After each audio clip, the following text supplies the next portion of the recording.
मेरे प्यारे दोस्तों, स्वागत है आप सभी का आपके गुरुजी चैनल अस्तीजा चैनल पे। और अगर आप सभी मैथ को अच्छे तरीके से सीखना चाहते हैं तो प्यारे दोस्तों, हम आप सभी के लिए क्लास 10th का मैथ लेके आए, जिसमें हम आप सभी को एक्सरसाइज 3.4 के बहुत सारे क्वेश्चन बता भी चुके हैं। और इसमें हम लोग क्वेश्चन में प्यारे दोस्तों अगर बात करेंगे तो यहाँ से अभी बताएंगे कैसे बताएंगे। तो अगर आप सभी प्यारे दोस्तों हमारे रेगुलर बेसिस पे वीडियो देखते होंगे तो आपको पता चल गया होगा जो हम आप सभी को एक्सरसाइज 3.4 बताने वाले हैं, और इसमें भी कौन से प्रश्न से। तो प्यारे दोस्तों, एक बार वीडियो को शेयर कीजिए, कर दीजिए अपने दोस्तों तक और जोड़ लीजिए एक बार, क्योंकि ये सेशन बहुत ही अच्छा होने वाला है। आज हम इस सेशन में, इस वीडियो के अंदर आप सभी को बहुत ही लाजवाब लाजवाब प्रश्न बताने वाले हैं और आप सभी को समझाने वाले हैं। जिसमें अगर हम बात करें ना प्यारे दोस्तों, तो देख सकते हैं ये क्वेश्चन 2 का दूसरे नंबर से, इसमें पहले हमने एक से एक के क्वेश्चन नंबर जितने भी थे, जिसे हमने विलोपन विधि से आप सभी को बेहतरीन तरीके से समझा दिया है, सिखा दिया है। और मुझे विश्वास है आप सभी प्यारे भाई बहुत ही अच्छे तरीके से सारे प्रश्नों को देख लिए होंगे, समझ गए होंगे। आज 2 के दूसरे नंबर से हम आपको समझाएंगे और सिखाने का प्रयास करेंगे। और ये डिफिनेशन वाले प्रश्न देखकर जो शायद आप सभी डर जाते हैं, आज इस वीडियो को देखने के बाद आप सभी का डर खत्म हो जाएगा, बहुत अच्छा लगेगा इस वीडियो को देखकर, और ऐसे प्रश्नों को करने के बारे में भी प्यारे भाई समझ जाएंगे। चलिए स्टार्ट करते हैं और कैसे बनाना है ऐसे प्रश्नों को अपने एग्जाम में वो सिखाते हैं। देखिए, सबसे पहले क्या कहा गया है, प्रश्नों को पढ़िए। कहा गया 5 वर्ष पूर्व नूरी की आयु सोनू की आयु की तिगुनी थी। 5 वर्ष पूर्व नूरी की जो आयु थी प्यारे मित्र, सोनू की आयु की तिगुनी थी। चलिए, बहुत अच्छी बात है। 10 वर्ष पश्चात नूरी की आयु सोनू की आयु की दोगुनी हो जाएगी। नूरी की और सोनू की आयु कितनी है, यह हमें बताना है। तो मान लेंगे, माना कि नूरी ना, हाँ, नूरी की वर्तमान आयु, वर्तमान आयु x वर्ष, x वर्ष तथा सोनू की वर्तमान आयु, सोनू की वर्तमान आयु, वर्तमान आयु y वर्ष। प्यारे दोस्तों, आशा करता हूँ आप सभी समझ रहे होंगे। इसमें हमें नूरी और सोनू की आयु तो ज्ञात नहीं था, तो इसलिए हमने मान लिया, जो माना कि नूरी की आयु, नूरी की वर्तमान आयु x वर्ष तथा सोनू की वर्तमान आयु y वर्ष है। अब प्रश्न के अकॉर्डिंग हम बात करते हैं, समझने का प्रयास कीजिएगा और मुझे विश्वास है सारे प्यारे दोस्तों समझ रहे होंगे, क्योंकि इस तरह के प्रश्न हम पहले भी बता चुके हैं आप सभी को और अच्छे तरीके से समझा चुके हैं। तो प्यारे भाई, जितने भी वीडियो आप लोगों के लिए आते हैं, आप सभी इसे रेगुलर बेसिस पे देखिए और समझने सीखने का प्रयास कीजिए। मुझे विश्वास है जो आप सभी सारे वीडियो देखते होंगे और सारे कंसेप्ट को सीख रहे होंगे। देखिए, माना कि न्यूली का वर्तमान वर्तमान आयु x1 है, ठीक है। अब क्या कहा गया, प्रश्न 2 कहा गया 5 वर्ष पूर्व, पूर्व का मतलब पहले। अभी नूरी x वर्ष का है, तो 5 वर्ष पूर्व कितना होगा, तो x-5। अगर मान लीजिए अभी 10 वर्ष के आप हैं प्यारे भाइयों, तो 5 वर्ष पहले कितने साल के होंगे, 5 साल के होंगे ना, क्योंकि 5 माइनस कर लेंगे। उसी प्रकार नूरी की वर्तमान आयु x है, तो 5 वर्ष पूर्व ये इतना हो जाएगा। और सोनू की अगर बात करेंगे तो हो जाएगा ये भी, इसमें से भी हम लोग 5 घटा लेंगे। अब क्या कहेगा, 5 वर्ष पूर्व नूरी की आयु सोनू की आयु की तिगुनी थी। अब सोनू की आयु ये रहा, नूरी की आयु ये रहा, लेकिन कहा गया है प्रश्न के अंदर अंदर जो सोनू की नूरी की जो आयु है इसके तिगुना है ये, तो ये 3 गुना है प्यारे दोस्तों। तो हमें इक्वेशन को बराबर करने के लिए इसमें 3 से क्या करना होगा, तो मल्टीप्लाई करना होगा। अगर 3 से इसमें हम गुना कर देंगे तो फिर ये दोनों समीकरण बराबर हो जाएंगे इक्वेशन, ठीक है। तो देखिए यहाँ से x-5 और इसमें 3 से गुना करेंगे तो 3y -15। अब इस 3y को इधर लेके आ जाएंगे तो x-3y इक्वल टू -15, और ये माइनस में 5 इधर आएगा तो प्लस में 5 हो जाएगा। तो यहाँ से हो जाएगा x-3y इक्वल टू -10। इसे हम लोग फर्स्ट इक्वेशन मान लेंगे। और आशा करता हूँ हमारे सारे भाई अच्छे से समझ रहे होंगे, सीख रहे होंगे, कहीं से कोई दिक्कत समस्या किसी भी भाई को यहाँ तक समझने में नहीं हुआ होगा। एक बार प्यारे प्यारे भाई फटाफट कमेंट कर दीजिए, ठीक है। तथा अब अगला कंसेप्ट क्या कहा गया है वो समझिए पुनः। कहा गया मित्र हमारे, जो 10 वर्ष पश्चात यानी 10 वर्ष बाद, तो नूरी की आयु हो जाएगा x+10, और सोनू की आयु कितना हो जाएगा प्यारे दोस्तों, y+10 हो जाएगा। और इसमें कहा गया है जो दो गुनी हो जाएगी, यानी कि नूरी की आयु ये दो गुनी हो जाएगी। इसे बराबर करने के लिए हमें इसमें 2 से गुना करना पड़ेगा, तभी ये आपस में बराबर होंगे, ठीक है। आशा करते हैं जो सारे प्यारे भाई समझ गए होंगे। ये कंसेप्ट, थोड़ा सा ही कंसेप्ट, तो 2y प्लस का 20, तो यहाँ से इधर आ जाएगा, तो x माइनस का 2y इक्वल टू 20 और ये माइनस में 10 हो जाएगा, तो x माइनस का 2y बराबर में क्या हो जाएगा दोस्तों, 10 हो जाएगा। ऐसे हम लोग समीकरण सेकेंड मान लेंगे। अब देखिए हमें समीकरण फर्स्ट और सेकेंड पता हो गया, तो इस वीडियो में हम आप सभी को विलोपन विधि बहुत ही शानदार तरीके से समझाएं और सिखाएं, जिससे ऐसे प्रश्न को भी हम लोग विलोपन विधि से ही इसमें भी हल करेंगे। ठीक है, तो ध्यान दीजिएगा। देखिए विलोपन विधि में हमने बताया था आप सभी को, जो हमें चाहे एक्स वाले टर्म या तो वाई वाले टर्म को काटना होता है, तो काटने के लिए हमें दोनों को बराबर करना होगा, चाहे एक्स को बराबर कीजिए या तो वाई को। तो यहाँ से ऑलरेडी ही एक्स बराबर है, तो देखिए ये प्लस में और ये भी प्लस में, तो घटा लेंगे तो कट जाएगा, तो इसलिए हम समीकरण फर्स्ट में से सेकंड को घटा देंगे। ठीक है, यहाँ लिखेंगे समीकरण फर्स्ट में से समीकरण सेकंड को घटाने पर। ठीक है भाइयों, फर्स्ट में से सेकंड को क्या करेंगे, घटाएंगे। तो फर्स्ट ये रहा एक्स माइनस का 3y इक्वल टू माइनस 10, और यहाँ पे एक्स माइनस का 2 है। ध्यान देखिए एक्स माइनस का 3y इक्वल टू माइनस का 10, और इधर है एक्स माइनस का 2y इक्वल टू प्लस का 10। ठीक है, अब चलिए घटाएंगे, तो घटाने में आप सभी जानते हैं साइन चेंज हो जाती है, चेंज, तो ये प्लस में है तो माइनस, ये माइनस में तो प्लस, और यहाँ पे भी प्लस में है तो ये माइनस हो जाएगा, ये और ये कट जाएगा, घट के पैरामीटर माइनस का y हो जाएगा, क्योंकि माइनस का 3y में से प्लस का 2 आ जाएगा तो माइनस का y आया, यहाँ से दोनों माइनस में जुड़ जाएगा तो माइनस का 20 हो जाएगा, तो ये माइनस और ये माइनस कट जाएगा, तो y का मान यहाँ से क्या निकल के आ जाएगा, 20 निकल के आ जाएगा। आशा करता हूँ समझ पा रहे हैं। अब y का मान हम समीकरण 1 या 2 में रख देंगे, y का मान, तो x का मान निकल के आ जाएगा, y का मान समीकरण 1 में रखने पर, फर्स्ट में रखने पर फर्स्ट क्या हम लोगों का x माइनस का 3y, यानी x माइनस 3 और y का मान है 20 बराबर में माइनस का 10। ठीक है भाई, तो x माइनस का 30 दूनी 60 हो जाएगा, यहाँ से माइनस का 10, तो यहाँ से हो जाएगा x बराबर में माइनस का 10 प्लस का 60, तो x बराबर में क्या हो जाएगा दोस्तों, 50 हो जाएगा। तो यहाँ से आप सभी देख सकते हैं हमारा x और y जो हमने माना था, ये मान निकल के आ गया प्यारे भाई। ठीक है, तो यहाँ से लिखेंगे अतः नूरी की आयु, नूरी की आयु हमें मांगा था, तो नूरी की आयु कितना निकल के आ गया, 50 ईयर, यानी 50 वर्ष, और सोनू की आयु, सोनू की आयु कितना निकल के आ गया प्यारे भाइयों, 20 वर्ष। तो आशा करता हूँ प्यारे दोस्तों आप प्रश्न को समझ गए होंगे और इसके बनाने के बारे में भी सीख गए होंगे, कहीं से कोई दिक्कत समस्या आप सभी को नहीं हुआ होगा। अगर इस तरह के प्रश्न आपके एग्जाम में आएंगे तो आप इसे कर पाएंगे। एक बार सारे मित्र कमेंट्स कर दीजिए जो क्या भाई अगर इस तरह के क्वेश्चन आपके एग्जाम में आएंगे तो उसे कर पाएंगे ना, कहीं से कोई दिक्कत समस्या नहीं होगा। मुझे विश्वास है हमारे सारे प्यारे भाई ऐसे प्रश्नों को कर लेंगे।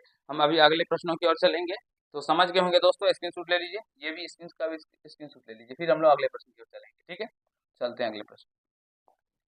ये रहा, ये भी बहुत ही लाजवाब क्वेश्चन है, इसे भी बनाने का प्रयास कीजिए, फिर मैं बताऊंगा। एक बार प्रश्नों को पढ़िए, क्योंकि प्रश्न को जब तक आप सभी पढ़ेंगे नहीं तब तक आप सभी को समझ में नहीं आएगा। चलिए प्रश्न को हम पढ़ के समझते हैं। कहा गया 2 अंकों की संख्या है, ठीक है, कि अंकों का योग 9 है, इस संख्या का 9 गुना, संख्या के अंकों को पलटने से बनी संख्या का 2 गुना वह ज्ञात कीजिए।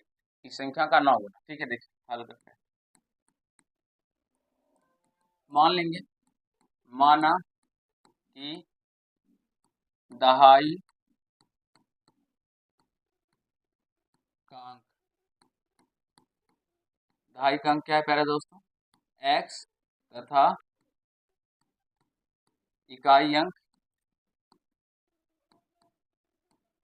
इकाई अंक y है। ठीक है प्यारे भाइयों, दहाई का अंक क्या है, हमने माना x तथा इकाई अंक y है, तो संख्या बराबर क्या हो जाएगा, संख्या बराबर हो जाएगा प्यारे दोस्तों क्या, यहाँ से समझने का प्रयास कीजिए। अगर दहाई संख्या 2 हो और इकाई संख्या 5 हो तो क्या हो जाता है, संख्या 25 हो जाता है। कैसे, क्योंकि 2 दहाई का मतलब होता है प्यारे दोस्तों 20, यानी 20 कैसे होता है, 2 गुना 10 बराबर में 20, और इकाई को जोड़ देते हैं तो निकल के आ जाता है। तो उसी प्रकार यहाँ पे भी करेंगे, यानी x दहाई है तो x को 10 से गुना करेंगे तो 10x हो जाएगा, और y इकाई तो प्लस y कर देंगे, तो यानी 10x प्लस y क्या हो जाएगा, ये प्यारे दोस्तों हम लोगों का संख्या हो जाएगा। अब अंक पलटने पर बनी संख्या क्या हो जाएगा, अंक पलटने पर बनी संख्या क्या हो जाएगा प्यारे भाई? 10y प्लस एक्स हो जाएगा, क्योंकि हम दहाई को y मान लेंगे और एक इकाई क्या हो जाएगा हमारा x हो जाएगा। अब प्रश्न में क्या कहा गया, इसके अकॉर्डिंग हम सॉल्व करेंगे, हमारा आंसर निकल के आ जाएगा प्रश्न से।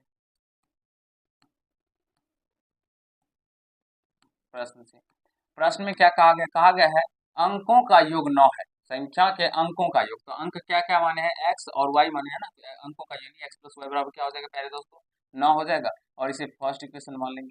क्या प्यारे भाई आप सभी समझ रहे हैं या नहीं समझ रहे हैं? जरूरी कमेंट बॉक्स में कमेंट कीजिएगा। मुझे विश्वास है जो हम जैसे आप सभी को समझा रहे हैं आप सभी बहुत ही शानदार तरीके से सीख रहे होंगे। तो अंकों का योग यहाँ से क्या हो गया? 9 हो गया, ठीक है। अब देखिए क्या कहा गया, कहा गया है जो इस संख्या का 9 गुना, यानी संख्या क्या हम लोगों का आता था, संख्या का बात करेंगे, संख्या है 10x प्लस का y, ठीक है दोस्तों, 10x प्लस y, इस संख्या का 9 गुना, यानी कि इसमें 9 से गुना, और प्यारे दोस्तों कहा गया है 9 गुना संख्या के अंकों को पलटने से बनी संख्या का 2 गुना, इस संख्या का 9 गुना संख्या के अंकों को पलटने से बनी संख्या का 2 गुना के बराबर है, यानी कि संख्या का अंक पलटेंगे तो क्या होगा 10y प्लस एक्स, इसके 2 गुना के बराबर है ये। अब इसको सॉल्व करके यहाँ से भी एक समीकरण निकालेंगे, तो चलिए करते हैं पहले दोस्तों, यहाँ से 9 से गुना करेंगे तो 90x हो जाएगा और प्लस 9y हो जाएगा, इसको कीजिएगा तो 20 यानी कि 20y और प्लस का 2x हो जाएगा। आशा करते हैं समझ पा रहे होंगे प्यारे भाई। 90x और माइनस प्लस का 9y और सारे को उधर लेके आ जाएंगे तो माइनस का 20y और माइनस का 2x, तो प्यारे दोस्तों 90x में से 2x जाएगा तो 80 यानी 88x हो जाएगा, और ये माइनस में 11x हो जाएगा, 11y हो जाएगा ना, 11 9 20 माइनस 11y इक्वल टू क्या हो जाएगा 0 हो जाएगा। फटाफट फटाफट सारे मित्र कमेंट कीजिए जो समझ रहे हैं ना, कहीं से कोई दिक्कत समस्या नहीं हो रहा है। मुझे विश्वास है हमारे सारे प्यारे भाई अच्छे से सारे कंसेप्टों को सीख रहे होंगे, समझ रहे होंगे, ठीक है।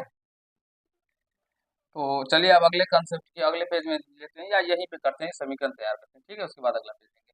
तो यहाँ से 11 कॉमन करेंगे ना, तो ये 80 यानी 11 8 88, 8x माइनस का y बराबर में क्या हो जाएगा 0 हो जाएगा, तो यहाँ से 11 इधर आ जाएगा, तो ये 8x माइनस का y बराबर में क्या हो जाएगा 0, क्योंकि 0 में हम 11 से भाग देंगे प्यारे दोस्तों, 11 से भाग लेंगे तो 0 ही होगा, जिसे हम लोग समीकरण सेकेंड मान लेंगे। अब देखिए विलोपन विधि से हल करेंगे तो किसी भी एक पद को काटना होता है, तो यहाँ पे माइनस में y इधर प्लस में y, तो सिंपली क्या करेंगे जोड़ देंगे, तो समीकरण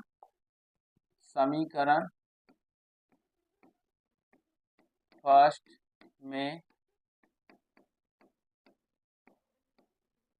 समीकरण सेकेंड को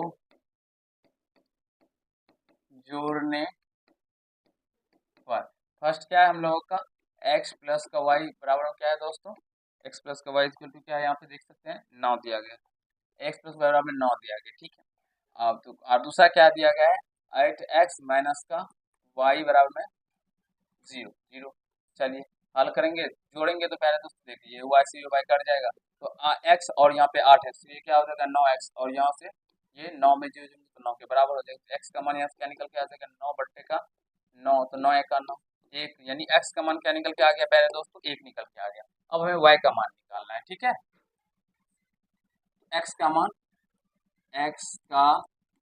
मान समीकरण 1 में रखने पर, 1 में रखने पर x का मान पहले दोस्तों समीकरण 1 में रखेंगे तो x प्लस वाई यानी 1 प्लस का y स्क्वायर टू क्या हो जाएगा 9 हो जाएगा, तो y बराबर में 9 माइनस का 1, तो y का मान यहाँ से क्या निकल के आ जाएगा 8 हो जाएगा।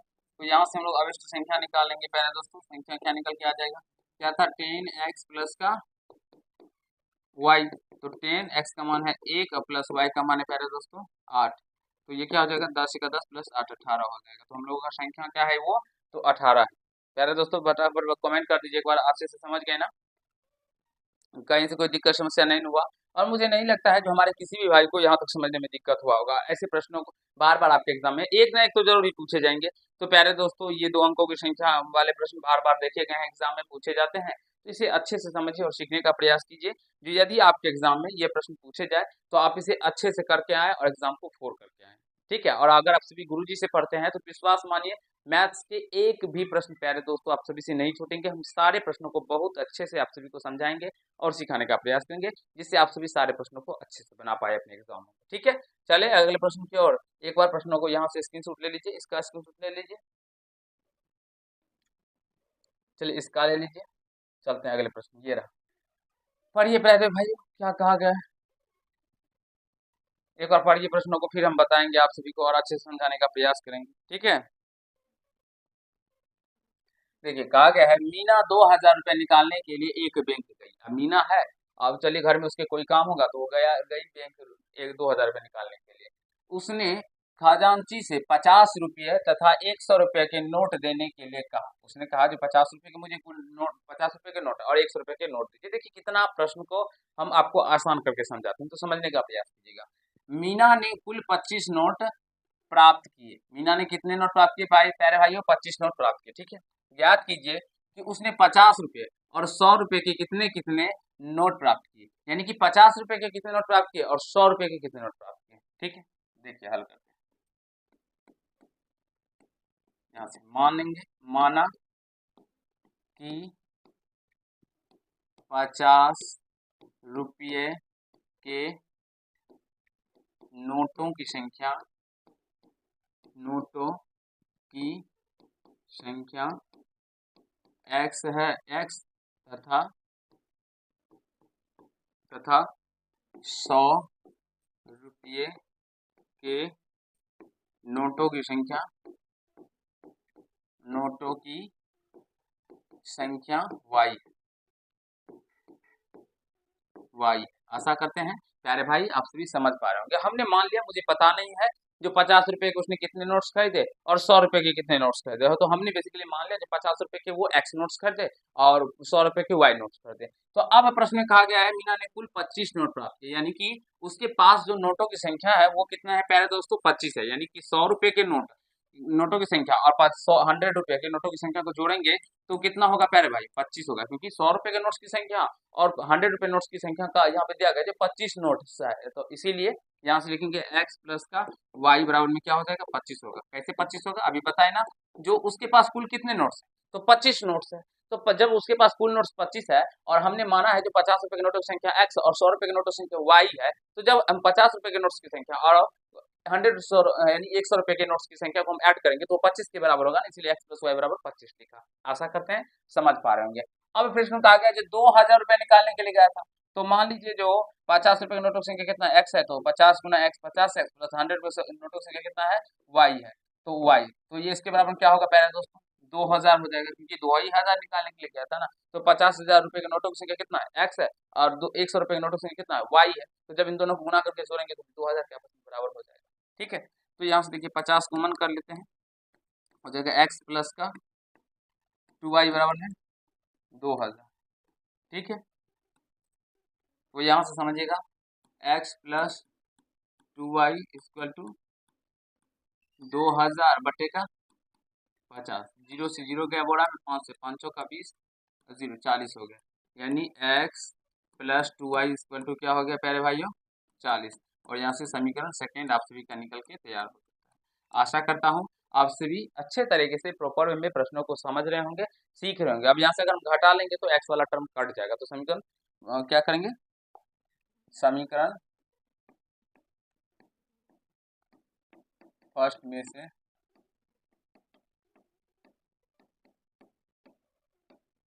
समीकरण सेकंड को घटाने पर तो फर्स्ट क्या है x प्लस वाई बराबर में प्यारे भाई 25 दिया गया है, और यहाँ सेकंड है x प्लस का 2y बराबर में देखिए कितना दिया गया है 40, तो ये 40 घटाएंगे तो साइन चेंज हो जाता है, आप सभी जानते हैं ये माइनस में ये माइनस में ये माइनस, x से x गया, ये घट के माइनस का y होगा, और यहाँ से ये घट के पहले दोस्तों 25 15 40, तो माइनस का 15 हो जाएगा, माइनस माइनस कट जाएगा, y का मान क्या निकल के आ गया 15। अब y का मान हमें यानी 100 रुपये के नोटों की संख्या 15 है, लिखेंगे जो y का मान समीकरण फर्स्ट में रखने पे, यहाँ से y का मान समीकरण फर्स्ट यानी एक में रखने पर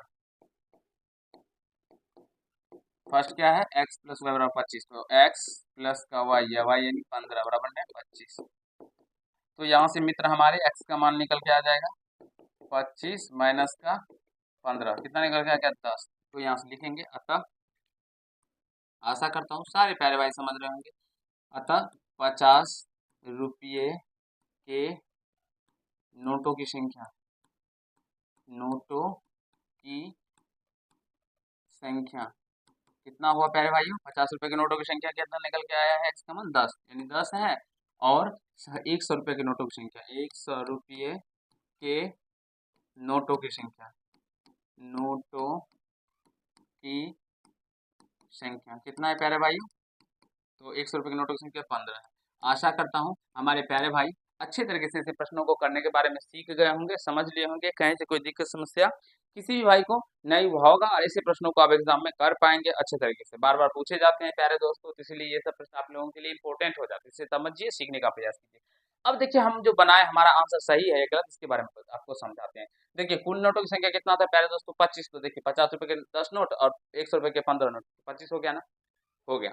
अब देखिए उसने 2000 रुपया निकाला ना, तो देखिए 50 रुपए के 10 नोट का मतलब कितना रुपया हुआ, 500 रुपया हुआ, और 100 रुपए के 15 नोट यानी कि 1500 हो गया, हुआ कि नहीं हुआ।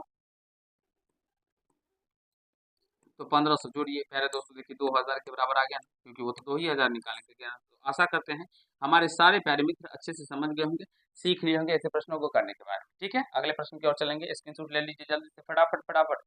या पीडीएफ कैसे मिलेगा, आप हमसे कैसे जुड़ सकते हैं, इसके बारे में हमने एक वीडियो ऑलरेडी प्लेलिस्ट में बना चुके हैं, जाइए प्लेलिस्ट में उस वीडियो को देखिए और उसको जो प्रोसेस कहा गया उसको फॉलो कीजिए, आप सभी को पीडीएफ मिलने लगेंगे। ठीक है, चलिए ये देखिए प्यारे दोस्तों, ये भी बहुत ही शानदार क्वेश्चन है, एक बार प्रश्न को पढ़िए फिर हम आपको समझाएंगे। ठीक है, देखिए कहा गया है, किराए पर पुस्तक देने वाले किसी पुस्तकालय का प्रथम 3 दिनों का एक नियत किराया है। अगर प्रथम 3 दिन के लिए लेते हैं तो उसका एक नियत किराया है, तथा उसके बाद प्रत्येक अतिरिक्त दिन का अलग किराया है। अब उसके बाद जो अगर लेते हैं यानी अलग दिन रखते हैं तो उसका अलग किराया लगेगा। ठीक है, सरिता ने 7 दिनों तक एक पुस्तक को रखने के लिए प्यारे दोस्तों 27 रुपये अदा किया। अब सरिता है जिसने 7 दिनों तक पुस्तक रखा, तो उसके लिए वो 27 रुपये अदा किया, जबकि सुशी एक पुस्तक 5 दिनों तक रखने के लिए 21 रुपये अदा किए। तो नियत किराया तथा प्रत्येक अतिरिक्त दिन का किराया ज्ञात कीजिए। कैसे बनेगा प्यारे दोस्तों, देखिए आप सभी को देख के डर लगता होगा प्रश्नों को, और शायद आप सभी ऐसे प्रश्नों को समझ भी नहीं पाते होंगे, लेकिन अगर मैं अभी आपको बताऊंगा ना तो बहुत ही आसान तरीके से समझ जाएंगे। देखिए सबसे पहले हम मान लेंगे, माना कि कहा गया ना जो 3 दिनों का एक नियत किराया है, तो हमें नियत किराया याद करना, माना कि नियत किराया, नियत किराया x रुपया तथा प्रत्येक प्रत्येक अतिरिक्त किराया y रुपया है। प्यारे दोस्तों आशा करता हूँ समझ रहे होंगे, सीख रहे होंगे। अब प्रश्न के अकॉर्डिंग देखिए, देखिए कितना हार्ड क्वेश्चन लग रहा होगा ना। देखिए 7 दिनों तक रखा, 7 दिनों तक रखा ना सरिता ने, तो प्यारे दोस्तों 3 दिनों के लिए उसने नियत किराया कितना भरा होगा x, उसके बाद 4 दिनों के लिए अतिरिक्त किराया y माने है ना, तो 4 दिनों के लिए 4y, तो इसके बराबर में क्या हो जाएगा 27 रुपये। समझने का प्रयास कीजिएगा, इसे फर्स्ट क्वेश्चन मानेंगे। देखिए 7 दिन हुआ उसने रखा, 7 दिन, तो 7 को हम इस तरह से तोड़ दिए, 3 और 4, तो इसके लिए तो उसे x रुपये पेड करना होगा, क्योंकि यहाँ पे मैं देख सकते हैं प्रथम 3 दिनों के लिए एक नियत किराया है, प्रथम 3 दिनों के लिए एक नियत किराया है, और नियत किराया को हमने क्या माना है x रुपया, इस 3 दिनों के लिए x रुपया जमा किया होगा। ठीक है, अब अतिरिक्त किराया हमने माना है प्यारे दोस्तों, प्रत्येक अतिरिक्त किराया कितना है y रुपया है। अब यहाँ से वो अतिरिक्त कितना दिन रखा है, तो 4 दिन अतिरिक्त रखा है ना, तो इसके लिए वो कितना y रुपया जमा करेगा प्रत्येक दिन के हिसाब से, प्रत्येक अतिरिक्त किराया प्रत्येक अतिरिक्त दिन का किराया है ना, तो 4 दिनों का तो 4y हो जाएगा, तो जोड़ेंगे तो वो 27 के बराबर हो जाएगा। तो इसीलिए इस तरह से इसको समझ में आप सभी को आ गया होगा, कहीं कोई दिक्कत समस्या नहीं हुआ होगा पहले दोस्तों, इसलिए अब आगे से समझिए। कहा गया फिर 5 दिन, उसी ने 5 दिन रखा, तो 3 दिनों के लिए तो उसे एक्स ही लगा होगा, और फिर 2 दिन बच गया तो 2y, तो बराबर में कितना रुपया जमा किया उसने 21 रुपये, तो बराबर में 21 समीकरण सेकेंड निकल के आ जाता है। आशा करता हूँ आप सभी प्रश्नों को बनाने के बारे में समझ गए होंगे, सीख लिए होंगे, और अभी हम आप सभी को प्यारे दोस्तों 3 प्रश्न बताएं जिसमें विलोपन विधि को विलोपन विधि से सॉल्व करने के बारे में आप सभी को सीखा है। तो मुझे विश्वास है इस प्रश्न को आप सभी खुद से विलोपन विधि से सॉल्व कर पाएंगे और अच्छे तरीके से बना पाएंगे। तो प्यारे दोस्तों, अगर आप सभी को ये पार्ट अच्छा लगा हो और वीडियो को प्यारे दोस्तों मजा लगा हो तो वीडियो को शेयर कर दीजिएगा अपने दोस्तों तक, जिससे उनको भी सीखने का मौका मिल सके। चलिए मिलते हैं नेक्स्ट पार्ट में। अगर आप सभी क्लास में आने क्लास में पढ़ते हैं और तैयारी को एक अपर लेवल तक लेके जाना चाहते हैं, अच्छे लेवल से लेके जाना चाहते हैं, तो प्यारे दोस्तों ये चैनल आप लोगों के लिए सबसे बेस्ट चैनल है, क्योंकि इस पे आप सभी को सारे सब्जेक्ट की तैयारी विशेष तरीके से करवाई जाती है और अच्छे तरीके से आप सभी को बताया जाता है। फ्री ऑफ कॉस्ट है, 1 भी रुपया नहीं लगेगा, पढ़ सकते हैं प्यारे दोस्तों। चलिए मिलते हैं नेक्स्ट पार्ट में। अगर अच्छा लगा तो वीडियो को लाइक कर दीजिएगा, चैनल को सब्सक्राइब करके बेल आइकन को प्रेस कर लीजिएगा, जिससे मेरे हर एक वीडियो का नोटिफिकेशन आप तक पहुंचता रहे। मिलते हैं नेक्स्ट पार्ट में। धन्यवाद।